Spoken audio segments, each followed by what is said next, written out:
लोगों ने देखा था Indian act, government of Indian act. तो आज हम लोग देखते हैं इसका कुछ फीचर। तो सबसे पहले ये कहता ना कि it relax the control, central control over the provinces of demarcating and separating the central provided subject. The central and provincial legislative they are authorized to make law on their respective list. इसका कहने का अर्थ है कि वो central को और legislative को अलग कर दिया, जिसके कारण मतलब इसका फर्दर मतलब division, part transfer, council, minister responsibility, ये सबको बढ़ावा देने की कोशिश थी।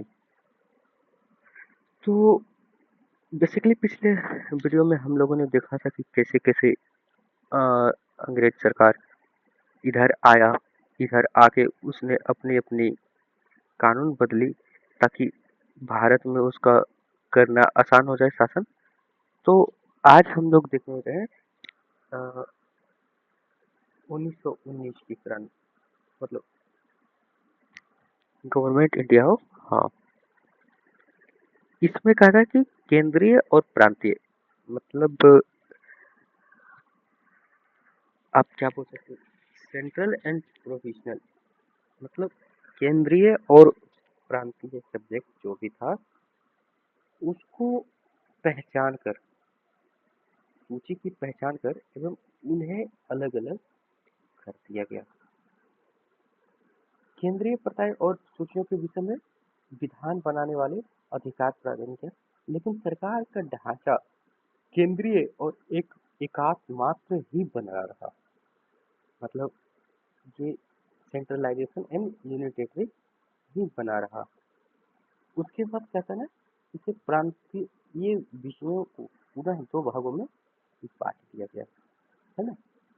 तो इन टू पार्ट, ट्रांसफर था एंड रिजर्व। इस transfer subject where to administrative and governance, मतलब हस्तांतरित करा कि ये ट्रांसफर के मामले में वहाँ के जो रहेंगे एडमिनिस्ट्रेटिव, उनका बस चलेगा, और गवर्नर और मिनिस्ट्री का जो रिस्पॉन्सिबिलिटी है ना, वो लेजिस्लेटिव काउंसिल का है। और इसी के साथ हम आगे बढ़ते हैं। उसके बाद कहता है कि डायरेक्टरी, ये क्या था, ये डायरेक्टरी जो है वो दोहरी व्यवस्था को बताता है। मतलब दोहरी व्यवस्था जो होगा ना, मतलब एक ये संभालेगा, एक ये संभालेगा, मतलब इसी को डायरेक्टरी कहते हैं, मतलब दो व्यवस्था को संभाला जाए। It introduce the first time, मतलब इसने देश का पहला दिवसनीय, इसका मतलब दिवसनीय होता है bicameralism and direct election in the country. ये देखो, ये सबसे पहला और आखिरी, मतलब बहुत इम्पोर्टेंट है, मतलब डायरेक्ट इलेक्शन इन कंट्री करवाने में किसका हाथ था, गवर्नमेंट ऑफ इंडिया एक्ट 1919 का। तो उसके बाद देखते हैं ये it requires that the 6 member of viceroy executive council were to be Indian, मतलब इसके अनुसार परिषद के 6 सदस्यों, 6 सदस्यों में से कमांडर इन चीफ को छोड़कर सदस्य के 3 सदस्यों को भारतीय होना आवश्यक था। उसके बाद कहते हैं it extended the principle communal representative providing separate electorate for Sikh, Indian, Christian, Anglo Indian, European, मतलब सिखों, भारतीय ईसाइयों और अलग देश वाले को अलग अलग खड़ा करके चुनाव लड़वाया।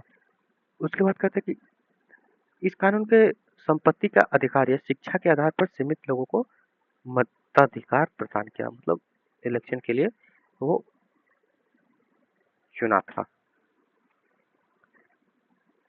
इस कानून में लंदन में भारत के उच्चायुक्त के कार्यालय का सृजन किया और तब भारत सचिव द्वारा किए गए कुछ नियुक्ति। हाँ मतलब ऐसे ही था।